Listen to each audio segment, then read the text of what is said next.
Surah number 31, and we reached verse number 16 with the Wasaya, with the words of Luqman to his son, that comes from someone that Allah subhanahu wa ta'ala praised him, that he was given al-hikmah, he was given the wisdom from Allah subhanahu wa ta'ala, and he's advising his son. And one that would receive the most sincere advice from someone is a son or a daughter, one's offspring, more than anyone else. And you add to it that he is someone that Allah subhanahu wa ta'ala gave him al-hikmah, and it's mentioned in the Quran, in the best speech, the speech of Allah subhanahu wa ta'ala. That means these wasaya and these commands and these admonitions and reminders and things that Luqman said to his son is the most important advices that a father would give to his offspring. And the Quran being ahsanul hadith, the best speech, and Allah subhanahu wa ta'ala forbade us in the beginning of the surah from lahu al-hadith, from the vain talk and the idle talk.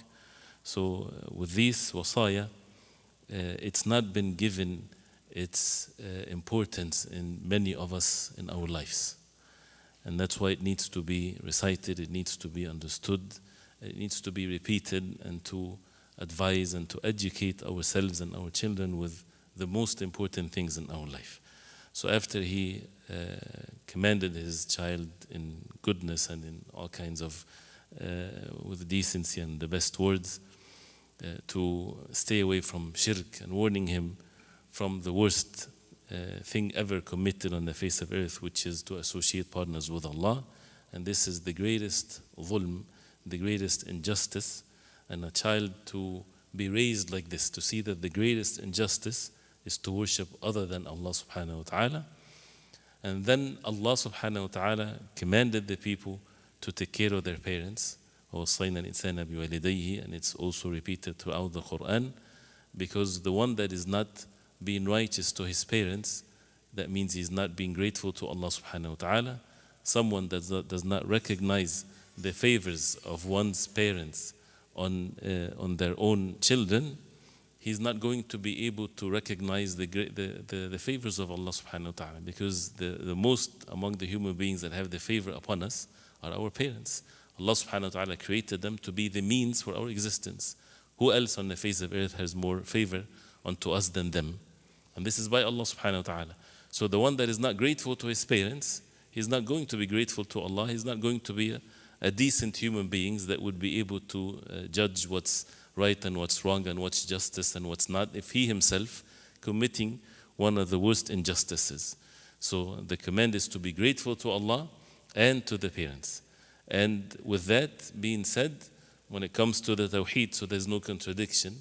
If they would struggle and strive to take you away from the tawheed to the shirk, to disobey Allah subhanahu wa ta'ala, فَلَا تُطِعْهُمَا, you don't obey them with this regard. And if this disobedience is not uquq, is not being not kind to them, it's the opposite, because this is the commands of Allah that needs to be respected the most. And at the same time, وَصَاحِبُهُمَا فِي الدُّنْيَا مَعْرُوفًا, and have the best companionship to them in this dunya, in this world, in whatever known to be good. وَاتَّبِعْ سَبِيلَ مَنْ أَنَابَ إِلَيْهِ, but you follow who? You follow the path of those who repented to Allah, the path of the believers, the path of the righteous ones. And everybody shall return to Allah subhanahu wa ta'ala. ثُمَّ إِلَيَّ مَرْجِعُكُمْ فَأُنَبِّئُكُمْ بِمَا كُنْتُمْ تَعْمَلُونَ. Then the next verse goes back again to the advices, or to the wasiyah or the wasaya of Luqman to his son. He says, يَا بُنَيَّ إِنَّهَا إِن تَكُ مِثْقَالَ حَبَّةٍ مِّنْ خَرْدَلٍ فَتَكُنْ فِي صَخْرَةٍ أَوْ فِي السَّمَاوَاتِ أَوْ فِي الْأَرْضِ يَأْتِ بِهَا اللَّهُ إِنَّ اللَّهَ لَطِيفٌ خَبِيرٌ. Which means in the translation in English, O my son, if it be anything equal to the weight of a grain of mustard seed, and though it be in a rock, or in the heavens, or in the earth, Allah will bring it forth. Verily, Allah is subtle in bringing out that grain, well aware of its place. So we have to see the sequence of things.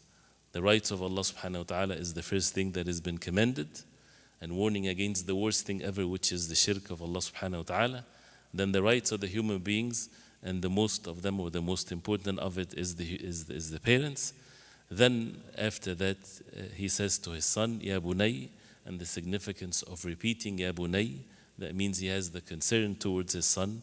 This is the relationship that is, again, that shows the so much love that he has towards him, the concern that he has towards him, so that he become the best.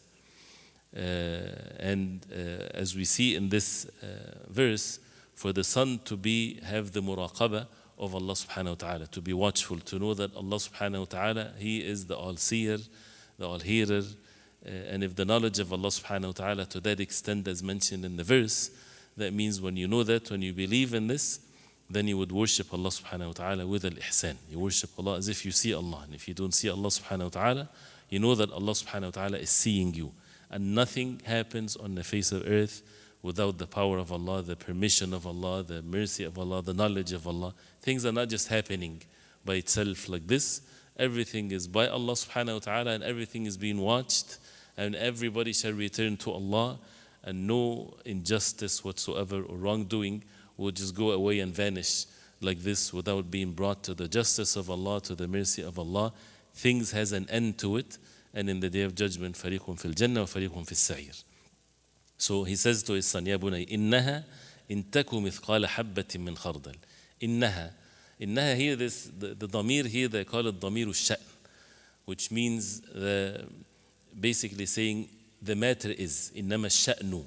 The matter is the most important, the thing for you to pay attention to, that إِن تَكُ مِثْقَالَ حَبَّةٍ مِّنْ خَرْدَلٍ, that if it's the mithqal or the weight of habba, 1 grain, min khardal. Al-khardal is the mustard, is something that has no weight to it. And the Arabs, they use it in a way that this has no wazn to it, there's no weight to it whatsoever. What's a habba?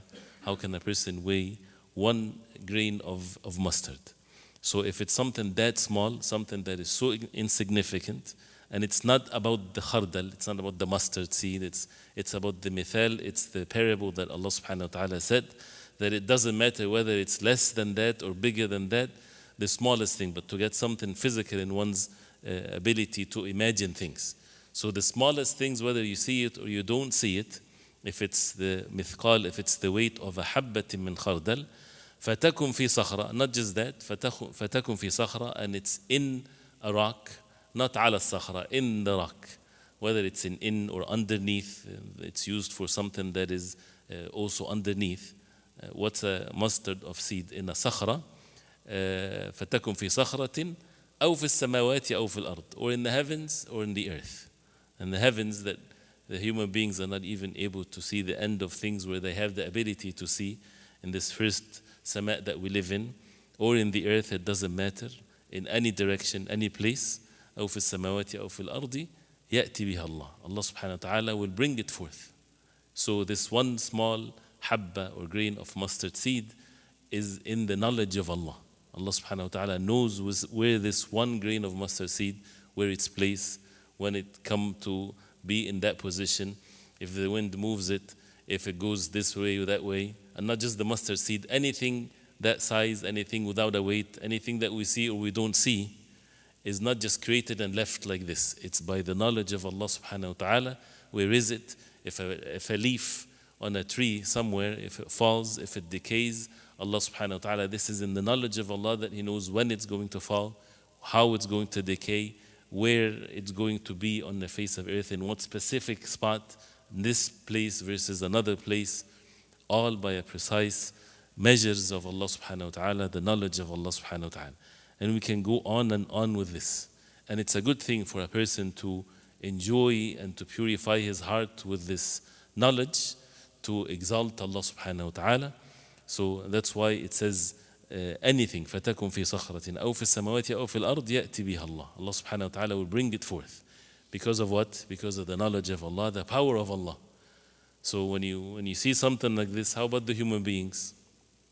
That Allah subhanahu wa ta'ala created the heavens and the earth for them to worship Allah subhanahu wa ta'ala. A human being is going to be able to escape from the power of Allah, or he's going to be able, his actions not going to be brought to the justice of Allah. He can do whatever he wants, and he's outside the realm of the power and the knowledge of Allah subhanahu wa ta'ala. فأين تذهبون? Where are you going? Where can you go? Away from the dominion of the heavens and the earth, which is all the creation of Allah subhanahu wa ta'ala. And see the يأتي بها Allah. Allah subhanahu wa ta'ala will bring it. إن الله لطيف خبير. Indeed, Allah subhanahu wa ta'ala latif.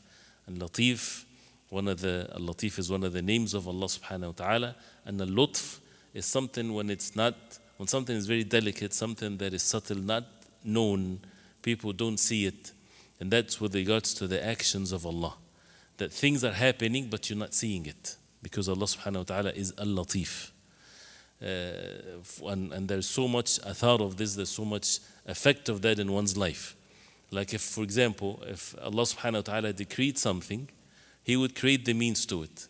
While this is evolving, while it's happening, people don't see where it's taken them to. Human beings are so limited. But the knowledge of Allah subhanahu wa ta'ala encompasses everything. And this is very clearly stated in the Quran, in the stories of the Quran, just in some examples of the lives of the human beings. Musa alayhi salam, when he was born, when Allah subhanahu wa ta'ala says, وَنُرِيدُ أَن نَمُنَّ عَلَى الَّذِينَ اسْتُضْعِفُوا, we want to have the favor upon those who are weak and oppressed from the people of Bani Israel. So then where that started with, when Allah subhanahu wa ta'ala commanded for Musa alayhi salam to exist in life. So when he was born, this is the plan of Allah subhanahu wa ta'ala to change the status of the people of Bani Israel. Meanwhile, the people of Bani Israel are suffering the oppression of Fir'aun and his people and things like this. And Musa alayhi salam, the one that Allah made him the mean for them to be saved, he is now being raised among them while they don't know that this is going to happen. Right? So this is part of Allah subhanahu wa ta'ala is al-latif. And the believers, they receive this great favor from Allah subhanahu wa ta'ala and favors from this. So if a person is a believer, and the more that he is righteous and obedient to Allah subhanahu wa ta'ala, then he will enjoy the effect of the fact that Allah subhanahu wa ta'ala is al-latif. Allah will decree for him what is best for him in this life and in the hereafter, that would make him reach at the end the Jannah of Allah subhanahu wa ta'ala, and to be protected and to save his iman. And as we heard yesterday, that Allah subhanahu wa ta'ala says, إِنَّ وَلِيَّ اللَّهِ الَّذِي نَزَّلَ الْكِتَابَ وَهُوَ يَتَوَلَّى الصَّالِحِينَ. Allah protect the salihin. Allah take care of the salihin. So you don't have to think ahead. You just need to be from among the salihin. Of course, we can think ahead, of course. But meaning, no worries when it comes to the decree of Allah subhanahu wa ta'ala, as long as a person is fulfilling the fact that he is righteous and being obedient to Allah. So, inna Allah latifun khabir. Khabir, the one that is well acquainted of his creation. Ibn Kathir rahimahullah, he says, أي لطيف العلم فلا تخفى عليه الأشياء وإن دقت ولطفت وتضاءلت. Since the verse is talking about the knowledge of Allah, that means the knowledge of Allah subhanahu wa ta'ala is not from what you see with your own eyes, but what you see and what you don't see. And what we don't see is far more than what we see. And again, always the Quran exposes the ignorance of the human beings. When you hear a human being arrogantly talking about matters of unseen, or thinking that he knows things and this is what the matter is, and when it's not, when they're so limited and deficient, when their knowledge is nothing whatsoever. This is the effect of al-iman. Inna Allah latifun khabir. When it comes to matters of ilm, knowledge, nothing is hidden from Allah subhanahu wa ta'ala. Physical matters like this habbatul khardal, and the non-physical things, nothing is hidden from Allah subhanahu wa ta'ala. He is khabir, he is well acquainted, which is ilm and more, knowledge and more. Well acquainted of every creation of Allah subhanahu wa ta'ala. As he says, بِدَبِيبِ النَّمْلِ فِي اللَّيْلِ الْبَهِيمِ, even the footsteps of an ant in a dark night. Because of the time, again, it's when you reflect upon the words of this verse, it does not leave any chance for anything smaller or hidden of what is being said, to the best of what a human being can imagine, and stating the fact that Allah subhanahu wa ta'ala is the one that has the perfect knowledge. So this is what Luqman trying to put in the heart of his son. See, the actions are not there yet when it comes to his words, as far as the physical actions, because the most important thing, a heart having these meanings, these matters of belief, once it's there, what comes after that is so easy. And that's why the next ayah, يا بني أقم الصلاة وأمر بالمعروف وانهى عن المنكر واصبر على ما أصابك إن ذلك من عزم الأمور. O my son, أقم الصلاة. Establish the salah with all what that means, with its pillars, mandatory matters, recommended acts. وأمر بالمعروف وانهى عن المنكر, and enjoin what is good and forbid what is evil to the best of your ability. واصبر على ما أصابك, and be patient with what would afflict you. As Ibn Kathir rahimahullah said, علم أن الآمر بالمعروف والناهي عن المنكر لا بد أن يناله من الناس أذى فأمره بالصبر. He knew that if someone enjoined good and forbid evil, people would not leave him alone. They will try to harm him. So he commanded him to be patient, with the condition that he knows what's ma'ruf and what's munkar, what's good and what's bad. And the way to know that is from Allah subhanahu wa ta'ala, from the revelation from Allah subhanahu wa ta'ala. And he knows how to enjoin the good and forbid the evil by applying that to oneself, and the ways to do it and the levels of it. This is also ilm. It depends on what a person's place, whether he's a person of authority or he's not. All of that is ilm, to learn it. And then once he fulfill this command from Allah subhanahu wa ta'ala, he needs to be always patient, because the wa'da, the promise of Allah subhanahu wa ta'ala, is al-haq. And what makes the person patient is that he sees the end. And the end is what is best, definitely, for the believers. So he is steadfast upon what Allah subhanahu wa ta'ala wants from him. So establishing the salah, and which is the rights of Allah subhanahu wa ta'ala, and that shows how the deen of Allah subhanahu wa ta'ala, that the person is perfecting himself and he is extending this benefit to others. And to have sabr to establish this, إِنَّ ذَلِكَ مِنْ عَزْمِ الْأُمُورِ. This is what of the matters to be determined upon. As he says, these are some of the important commandments ordered by Allah with no exemption. But إِنَّ ذَلِكَ مِنْ عَزْمِ الْأُمُورِ, that this is from the matters that need to have azima. These are the matters that requires for a person to have determination. So which is what? To establish the salah and to enjoin the good and forbid the evil. That whoever is upon this is among those who are determined, those who have strength, and it needs strength. And Ahlul Azaim, the people of determination, the people of strength, these are the successful ones. And this is very clear in the life of the human beings. The ones that don't have determination and strength, they are failures in this life, in the physical matters. And the same thing with these types of commands. That's why, as Imam al-Sa'di rahimahullah, he says, أي من الأمور التي يعزم عليها. These are the matters that you need to put your determination and strength in establishing it. He's saying that to his son. Don't make the salah just and when you have free time. Right? Not at times of ease, or you feel like making salah, mashallah, it's good. You don't feel like it, you're busy, you're whatever, being occupied with something or the other. It doesn't matter. You have to put yourself in that strength and to be determined to establish the salah the way that Allah subhanahu wa ta'ala wants you to establish it in the prescribed times, in the masjid, and in whatever means according to the way of the Prophet alayhi salatu wasalam. And the same thing with enjoining good and forbidding evil.